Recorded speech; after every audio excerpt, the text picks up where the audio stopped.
Hey, it's a new day on Tesla Shorts Time Daily, episode 420. It's March 31st, 2026, and I'm Patrick, coming to you from Vancouver. Here's what you actually need to know about Tesla today. Let's start with the one thing that keeps coming up in every conversation I have about the company's future, robo-taxi. Not the flashy concept version, but what it would actually mean in practice if Tesla ever gets it right. A true robo-taxi is a fully driverless Tesla that operates with no safety driver in the seat and no remote operator watching over its shoulder. The car has to handle everything: navigating to the pickup address, dealing with the passenger getting in, choosing the best route, handling drop-off, and then going off to the next ride completely on its own. It's a big leap from what we have today. Tesla's approach is interesting because they're not necessarily talking about building an entirely separate fleet from scratch, at least not at the beginning. They're betting that the existing vehicles on the road plus the dedicated cybercab vehicles they've shown can both participate. The idea is that your personal Tesla could earn money for you when you're not using it. Tesla would take a cut of every ride, which, if you remember, is the same concept Elon floated all the way back at the 2019 Autonomy Day event. What makes it compelling is that it tries to combine real technology with an actual business model.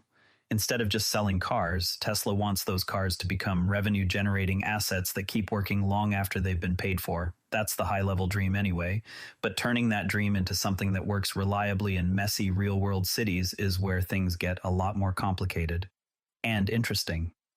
At the core of all this is Tesla's end-to-end neural network approach. These systems aren't built on thousands of handwritten rules for every possible situation. Instead, they're trained on millions and millions of miles of real driving data that the fleet has been quietly collecting for years. The networks basically learn to predict what a careful, attentive human driver would do in any given moment. That method has shown real progress. We've seen the miles between interventions keep climbing in the supervised version of full self-driving, but we're still not at the point where the car can handle every single edge case without any human backup. Tesla's belief, and they've been pretty consistent about this, is that the jump to true unsupervised autonomy isn't going to come from some magical new algorithm. They think it's mostly about scale, more data, more compute on Dojo, and bigger training runs. Even if the technology keeps improving at its current pace, Tesla still has to win over regulators in every major market. And those rules are all over the place. Some places are opening up testing corridors and trying to be proactive, while others are taking a much more cautious, prove it beyond any doubt approach. Tesla needs to show safety data that clearly beats human drivers across all kinds of conditions: pouring rain, construction zones, emergency vehicles with lights flashing, the works.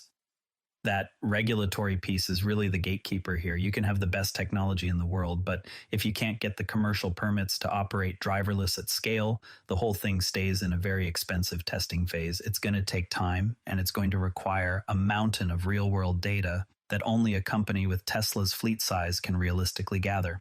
Assuming they can clear those regulatory hurdles, though, the economics start to look pretty strong. A vehicle that can operate 20-plus hours a day has dramatically higher utilization than the average personal car that sits parked 95% of the time. That creates the possibility of high-margin recurring revenue for both Tesla and the vehicle owners who choose to add their cars to the network. Of course, it's not quite as simple as car drives, money prints. You have to factor in insurance costs, which are still largely unknown for fully driverless commercial operation. There's cleaning between rides, regular maintenance, charging downtime, and the occasional need for remote assistance when the car gets into a situation it can't resolve. All of those eat into the utilization advantage.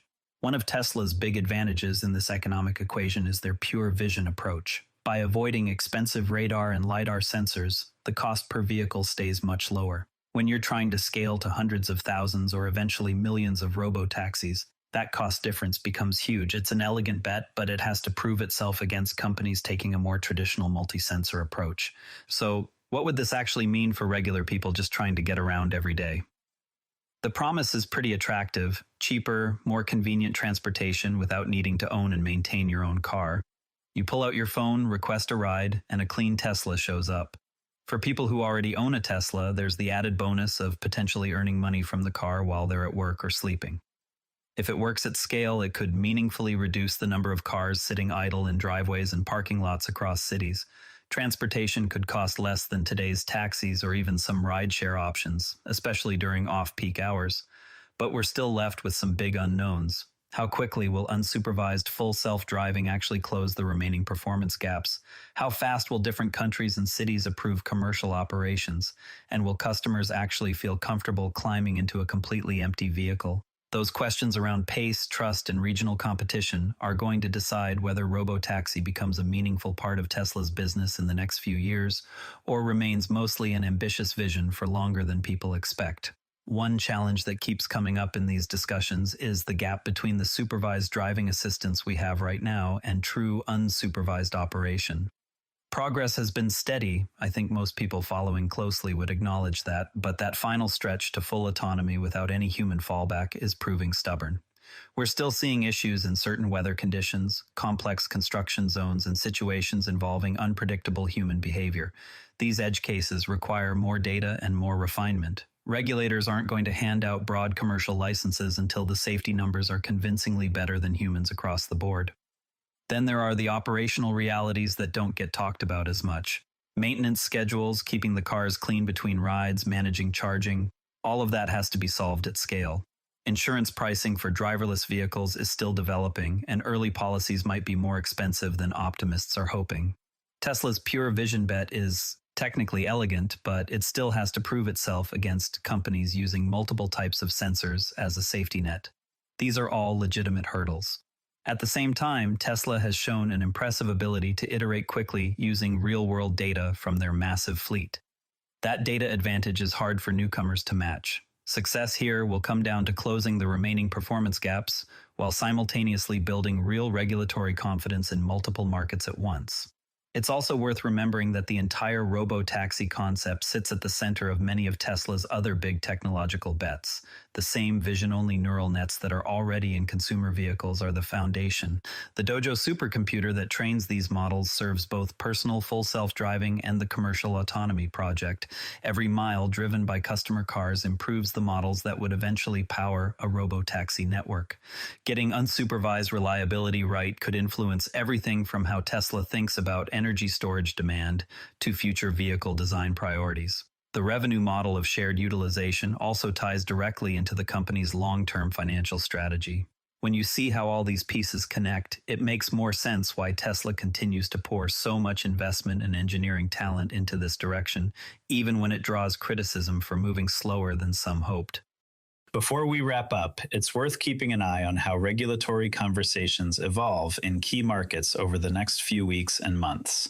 Any new testing approvals or significant safety data submissions could be early signals of momentum. That's your Tesla news for today. TSLA closed at $355.28, down $5.13 or 1.4%.